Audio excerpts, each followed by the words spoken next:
Bienvenidos a esta clase de anticonceptivos hormonales. Vamos a ver en esta clase varias partes. La primera va a ser la fisiología de la secreción de estrógenos y progestinas, sus funciones.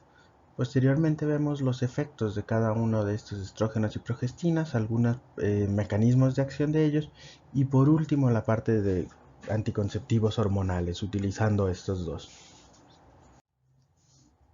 Bien, la reproducción humana requiere de varios pasos de secreción hormonal que inician con la secreción de hormona liberadora de gonadotropinas. Esta se va a dar por parte de hipotálamo.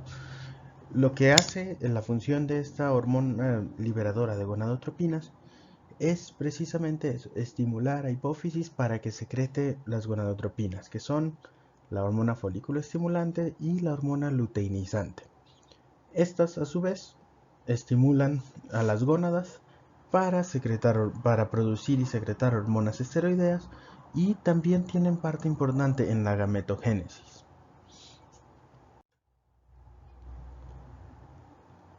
Las hormonas esteroideas secretadas por las gónadas son estrógenos, progestinas y los andrógenos. Dentro de los estrógenos tenemos el estradiol, la estrona y el estriol. Dentro de las progestinas, la más importante es la progesterona. Y dentro de los andrógenos tenemos a la testosterona y sus derivados.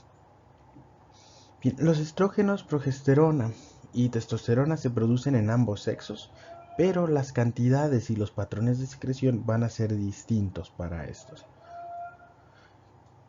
Las mujeres van a secretar principalmente estrógenos y progesterona y los hombres producen principalmente testosterona.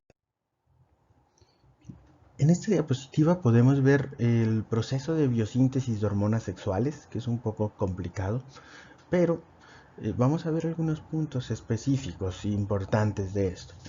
Bien, las hormonas sexuales son derivadas de colesterol. Podemos ver precisamente el colesterol en esta parte. A partir de este colesterol podemos obtener los tres tipos de hormonas sexuales. Podemos obtener progestágenos, que tenemos aquí precisamente la progesterona. Podemos obtener estrógenos, estrona y estradiol. Y podemos obtener andrógenos, como la testosterona, la androstenediona y la dihidroepiandrosterona. De este lado. Bien, ¿cómo es que todo esto llega a pasar? A partir de colesterol obtenemos los tres tipos de hormonas sexuales. Bien, mediante algunas enzimas de importancia, como son la 3-beta hidroxiesteroide deshidrogenasa, que es esta, y otras de importancia son la aromatasa. Bien, a partir de colesterol, el primer paso es la conversión a pregnenolona. Esta se va a dar mediante una enzima de citocromo P450. Esta pregnenolona es importante. De aquí es a donde se van o hacia progestágenos, progesterona, o hacia andrógenos. Y esto va a ser dependiendo de la enzima que la metabolice, ¿no? Si es la 3-beta hidroxiesteroide deshidrogenasa, tenemos progesterona. Pero, como ven, se van formando, aunque obtengamos progesterona, si seguimos la vía podemos obtener andrógenos. Y una vez teniendo andrógenos, podemos convertir esos andrógenos, esa testosterona mediante la aromatasa, hacia estrógenos.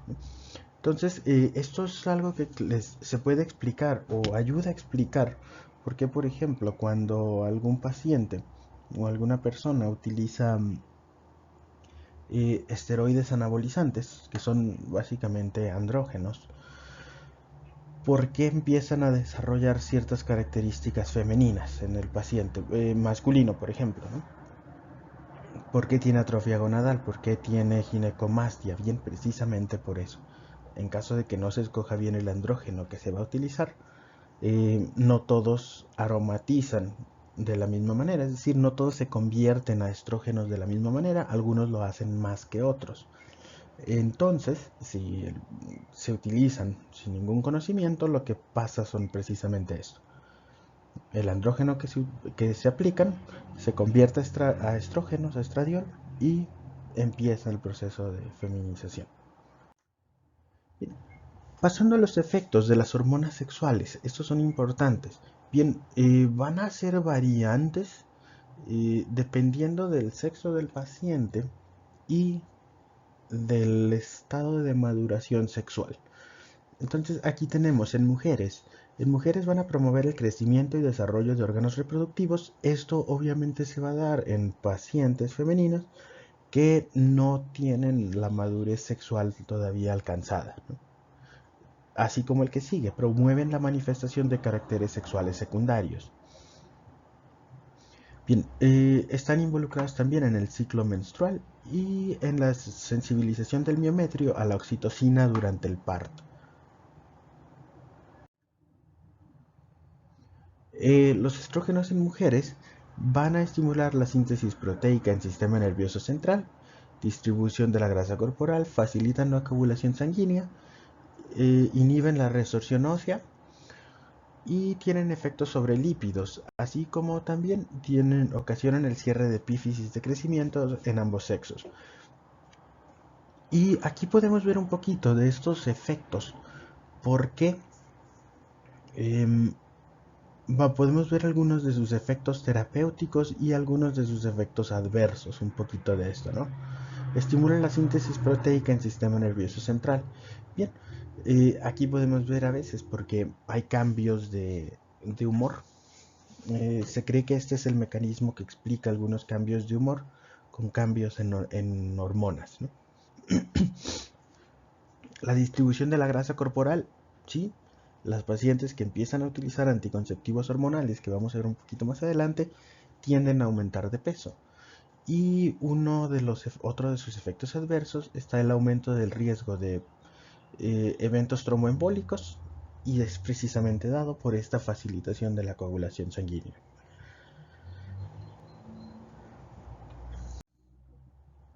Bien, las progestinas o progestágenos, estas incrementan la temperatura corporal, tienen un efecto mineralocorticoide leve y tienen efectos sobre lípidos séricos. Los efectos sobre lípidos que veíamos en estrógenos eran benéficos. En el caso de progestinas, estos no son benéficos. El efecto mineralocorticoide leve. ¿En qué consiste un efecto mineralocorticoide? Retención de sodio y retención de agua. ¿Qué pasa? Bien, las pacientes que utilizan anticonceptivos hormonales, de nuevo lo vamos a ver un poquito más adelante, tienden a aumentar de peso. Está dado por las dos cosas, por el aumento de grasa que se da en los estrógenos y por una retención de agua también por el efecto mineralocorticoide. En esta diapositiva podemos ver el eje hipotálamo, hipófisis, gónadas. Lo mismo es muy parecido a lo que habíamos visto en el caso de tiroides y suprarrenales. Bien, es similar lo que pasa aquí en las gónadas, es decir, ovario y testículos. Bien, el hipotálamo secreta hormona liberadora de gonadotropinas para estimular a la adenohipófisis. La adenohipófisis a su vez va a responder liberando las gonadotropinas, que son la hormona folículo estimulante y la hormona luteinizante. Como dice su nombre, eh, esa es la función de cada una de ellas, ¿no? La folículo estimulante tiene como función la selección del folículo dominante, que va a ser el que va a madurar y va a liberar el óvulo. Hay que recordar parte de esto de sus clases de fisiología. En un solo ciclo menstrual empiezan a madurar varios folículos, pero solo uno, por lo general, es el que da la ovulación, el que libera el óvulo, ¿no? Los demás son desechados. Bien, la hormona folículo estimulante hace precisamente eso, la maduración de los folículos, y posteriormente la hormona luteinizante a la mitad del ciclo menstrual se da un pico de ella. Ese pico ocasiona precisamente la ovulación, ¿no? Y la formación del cuerpo lúteo, como lo dice, hormona luteinizante. Este cuerpo lúteo va a seguir secretando progesterona y va a secretar estrógenos también. En el caso em, del paciente masculino o de los hombres, está también controlado también se da el eje hipotálamo, hipófisis y testículos, pero obviamente la secreción de hormonas va a ser diferente. Lo que se secreta principalmente es testosterona y las gonadotrofinas tienen funciones similares. La folículo estimulante estimula las células de Sertoli y ayudan a la gametogénesis.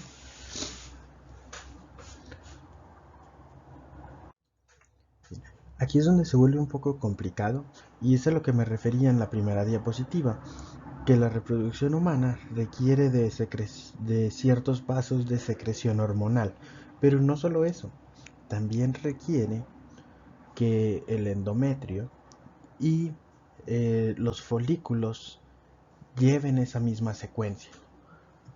¿Y por qué está dado todo esto? Bueno, todo esto está dado en un principio por las hormonas, por las gonadotrofinas, ¿no? Folículo estimulante y luteinizante. Bien, ya habíamos hablado un poquito de estas dos, de folículo estimulante y luteinizante, como em, la folículo estimulante es la que ocasiona que se seleccione ese folículo dominante, ¿no? El folículo que va a dar la ovulación. Pero la hormona luteinizante es muy importante también para que ese folículo, una vez que está maduro, dé la ovulación y se forme el cuerpo lúteo, que es básicamente la cápsula de ese folículo. Bien, ahora, una vez que se da la ovulación, ¿qué tiene que pasar? Bueno, se da la fecundación, pero también endometrio tiene que ir siguiendo ese patrón hormonal, ¿no? También depende de los patrones hormonales. Los estrógenos, por ejemplo, lo que hacen es estimular la proliferación. Y aquí lo podemos ver. Empieza la secreción de estrógenos y se da una proliferación endometrial. ¿Qué pasa después de la ovulación? Bien, después de la ovulación el cuerpo lúteo empieza a secretar progesterona y el endometrio responde también a eso. Tiene que responder a eso. ¿Cómo lo hace? Volviéndose un endometrio secretor. Ahora, ¿qué pasa si si se da la fecundación? Es decir, llegó un espermatozoide y fecundó ese óvulo. Bueno, ese se empieza a dar todas las etapas de desarrollo del óvulo y se convierte en blastocisto. Cuando llega en blastocisto, por lo general llega a endometrio y se implanta. Eso va a dar una señal para que este cuerpo lúteo se mantenga y siga secretando progesterona. ¿Qué pasa si no se da la fecundación y no se da la implantación? Bueno, este endometrio no tiene razón para seguir estando en esa fase, ¿no? Entonces, ¿qué pasa? El cuerpo lúteo degenera y se deja de producir progesterona. ¿Y qué pasa? Bien, los vasos sanguíneos de este endometrio se contraen porque no tiene caso mantener ese endometrio nutrido si no se va a dar la implantación, ¿no? Entonces se da una deprivación y se da la menstruación. Este endometrio se empieza este, a deshacerse y en eso consiste precisamente la menstruación. Entonces, como ven, es algo complicado. Se tienen que dar los pasos en ese orden y alteraciones en estos llevan precisamente a que no pueda darse o que haya una infertilidad, ¿no? Sea en cualquiera de los puntos.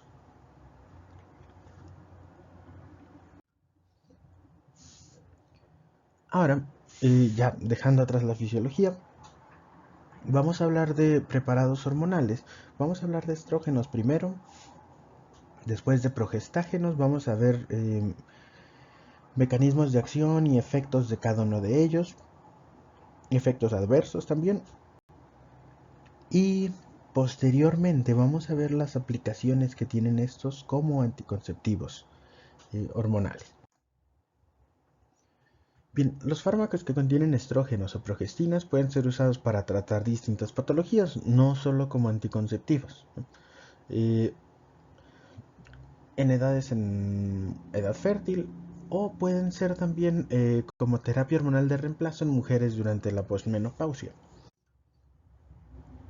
Los estrógenos, el estrógeno endógeno más potente es el estradiol, y estos tienen diferentes efectos dependiendo del estado de madurez sexual del paciente expuesto.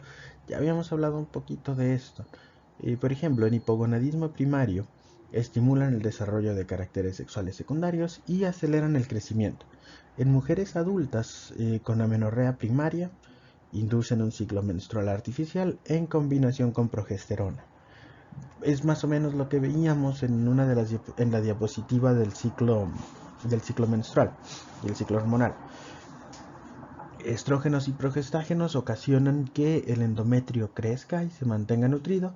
¿Y qué pasa cuando suspendemos el fármaco? Bueno, lo mismo que pasaría normalmente con el ciclo normal, ¿no? Eh, los vasos sanguíneos, como ya no hay progestágenos, los vasos sanguíneos del endometrio se retraen, dejan de darle irrigación suficiente a ese endometrio y el endometrio se descama y se da la menstruación. Precisamente eso es lo que pasa con mujeres en amenorrea primaria. En mujeres en edad reproductiva son utilizados como anticonceptivos junto con progestágenos, y durante la menopausia o la posmenopausia sirven como tratamiento de síntomas y de la menopausia y prevención de osteoporosis.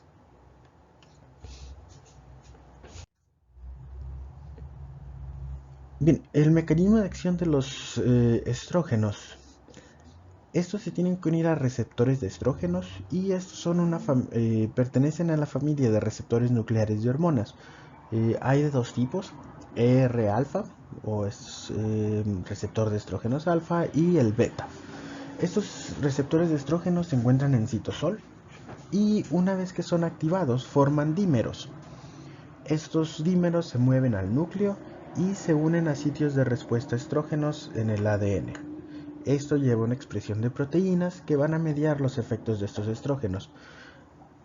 Hay unos tipos de receptores de estrógenos que no son precisamente, no se encuentran en citosol, sino se encuentran en la membrana plasmática, pero estos tienen otras funciones. Y bien, existen formulaciones de estrógenos en distintas formas farmacéuticas. Los podemos encontrar para administración oral, para administración transdérmica, como pueden ser parches o intramusculares y tópicos. Bien, los estrógenos utilizados pueden ser de dos tipos: los estrógenos naturales, el estradiol y el estriol, o los estrógenos sintéticos, como mestranol, etinilestradiol y dietiletilvestrol.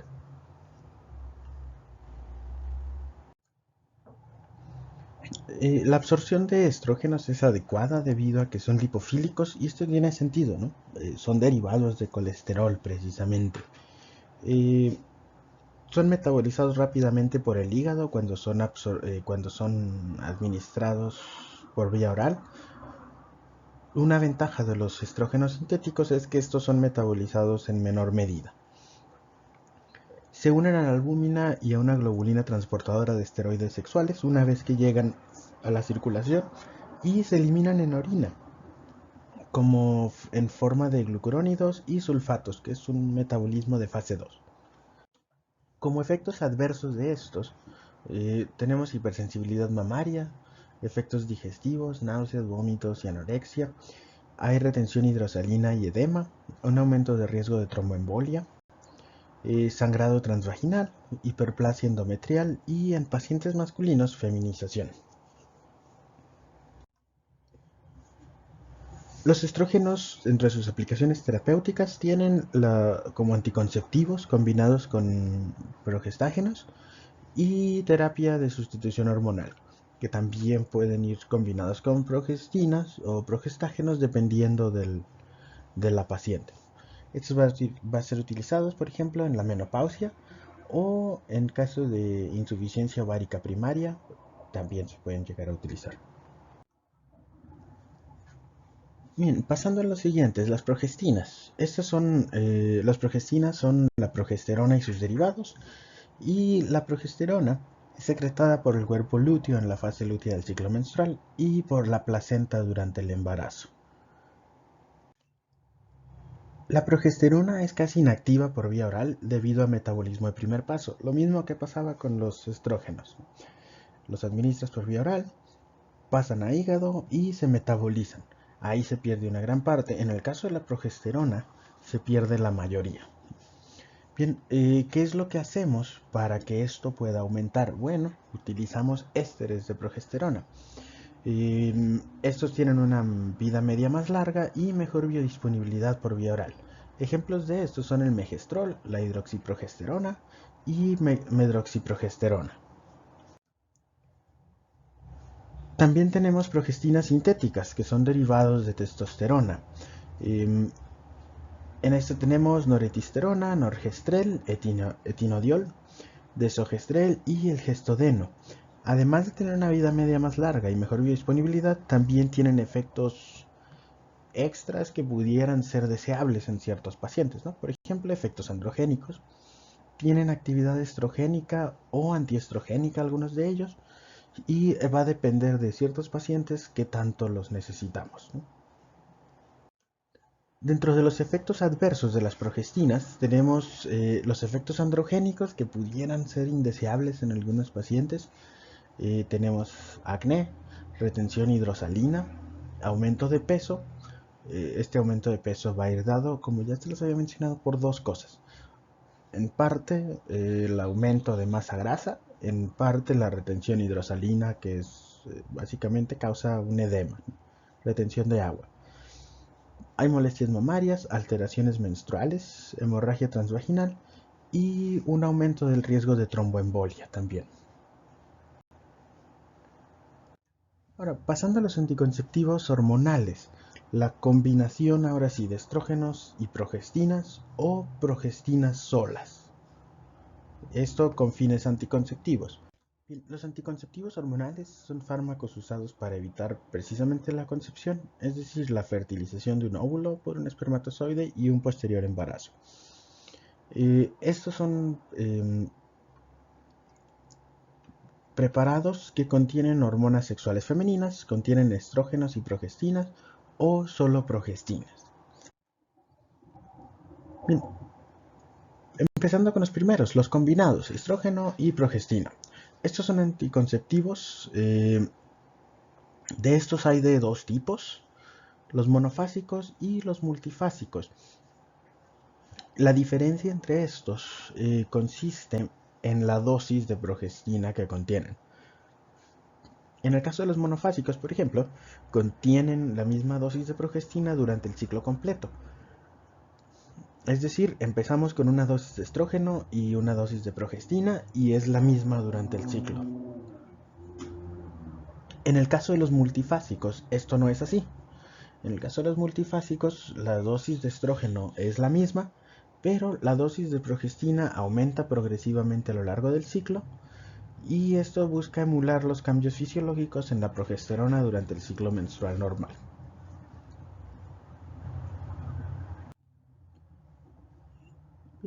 El principal mecanismo de acción de estos anticonceptivos con estrógenos y progestágenos consiste en la inhibición de la secreción de hormona liberadora de gonadotropinas por parte del hipotálamo.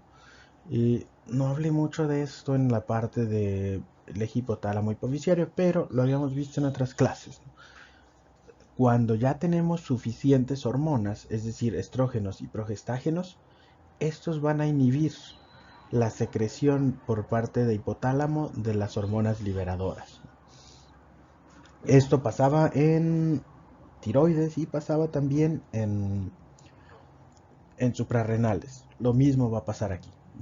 Cuando tenemos suficientes estrógenos y progestágenos, hipotálamo deja de secretar hormona liberadora de gonadotropinas, hipófisis deja de secretar gonadotropinas, y así hacemos que no se dé el ciclo normalmente, ¿no?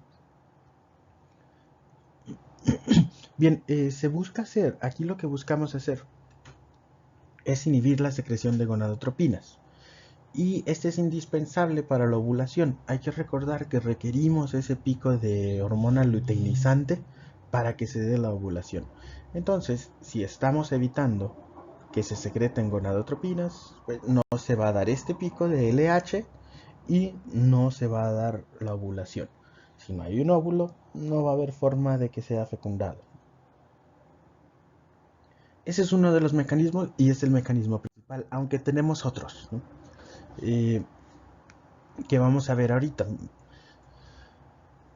Bien, la progestina va a inhibir el pico de LH necesario para la ovulación y otros de los efectos que se van a dar es evitar la maduración del endometrio y aunque se llegue a dar la ovulación y se llegue a dar la fecundación, el endometrio no va a estar listo para recibirla, ¿no? Entonces no se va a poder dar la implantación. Otro de los efectos que se dan es el aumento del moco cervical. Eh, Hay más moco y el moco se vuelve más espeso. Entonces es un poco más complicado que los espermatozoides lleguen hacia el óvulo, ¿no? En caso de que esté. Lo mejor es que no esté, ¿no? Que no se dé la ovulación. Y ese es el mecanismo principal.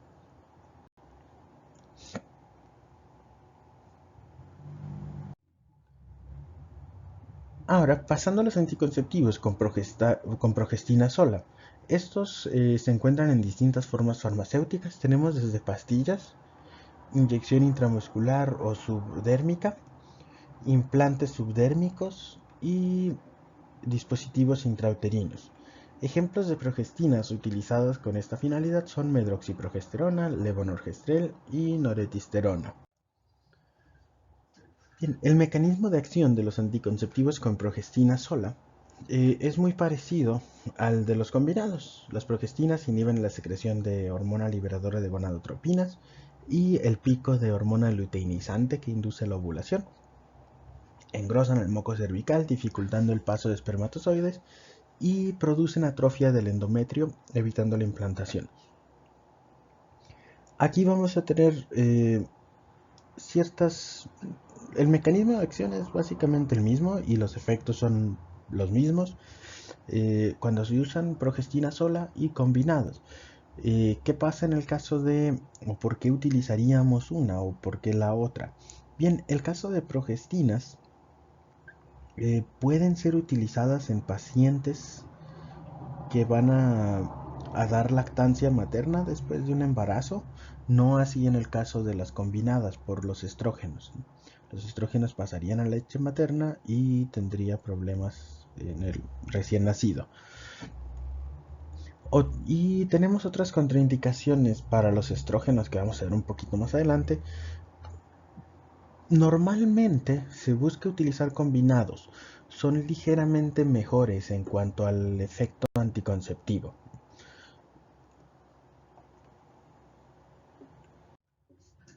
Las interacciones farmacológicas, eh, estas van a ser importantes. Estos van a ser fármacos que nos van a llevar a que a pesar de que estemos dando los anticonceptivos hormonales, podamos tener un embarazo sin, sin cuidar esto.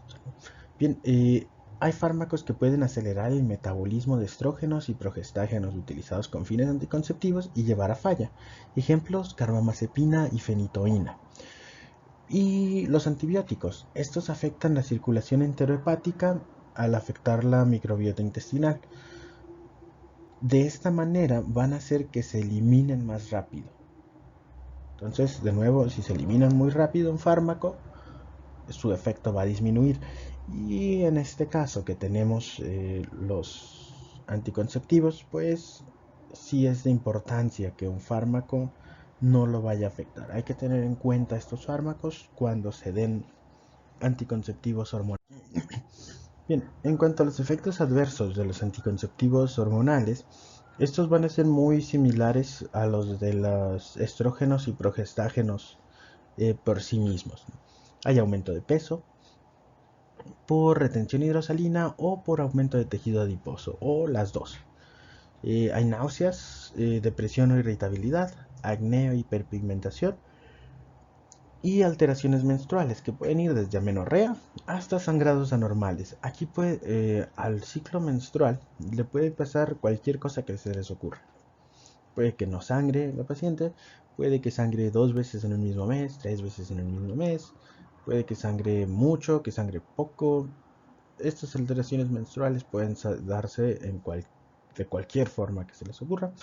Y son más habituales dentro de los primeros 3 meses y por lo general tienden a resolverse, ¿no?, conforme se van administrando. Contraindicaciones. ¿Cuándo no vamos a dar anticonceptivos hormonales? Bueno, una muy lógica son pacientes embarazadas. Si la paciente ya está embarazada, no vamos a lograr nada con ellos. Y si podemos afectar el embarazo, ¿no? Pacientes con cáncer de mama o sospecha de cáncer de mama. Hay varios tipos de cáncer de mama. Algunos de ellos tienen receptores de estrógenos. Cuando el cáncer de mama tiene receptores de estrógenos y administramos estrógenos, crece más rápido. Entonces, siempre hay que descartar cáncer de mama en una paciente antes de iniciarle anticonceptivos hormonales. Pacientes con riesgo de eventos tromboembólicos. Aquí podemos encontrar varias cosas. Bibliografía que dice que sí se pueden administrar o bibliografía que dice que no deberían administrarse, ¿no? Entre los que dicen que sí se pueden administrar están que un embarazo con los mismos cambios en estrógenos y progestágenos que conlleva van a aumentar más el riesgo de eventos tromboembólicos que los propios anticonceptivos. Y para fines prácticos, a pacientes que fuman y que fuman mucho, más de 15 cigarrillos por día, y mayores de 35 años, no deberíamos administrarles anticonceptivos hormonales con estrógenos y progestinas. Se pudieran utilizar solo progestinas en estos pacientes, ¿no? Y pacientes hipertensas. Esta no es una contraindicación, pero debe vigilarse. Si la paciente tiene hipertensión, puede aumentar su presión arterial, ¿no? En una paciente sin hipertensión, al iniciar tratamiento con anticonceptivos, puede aumentar la presión arterial. Si la paciente es hipertensa, hay que considerarlo.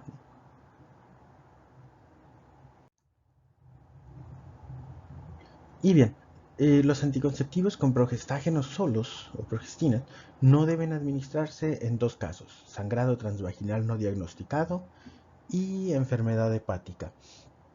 ¿A qué se refiere el sangrado transvaginal no diagnosticado? Si la paciente tiene un sangrado anormal que no sabemos por qué causa es. En esos casos, algunas de las causas pueden empeorar si administramos progestágenos, ¿no? Entonces hay que tener ese cuidado.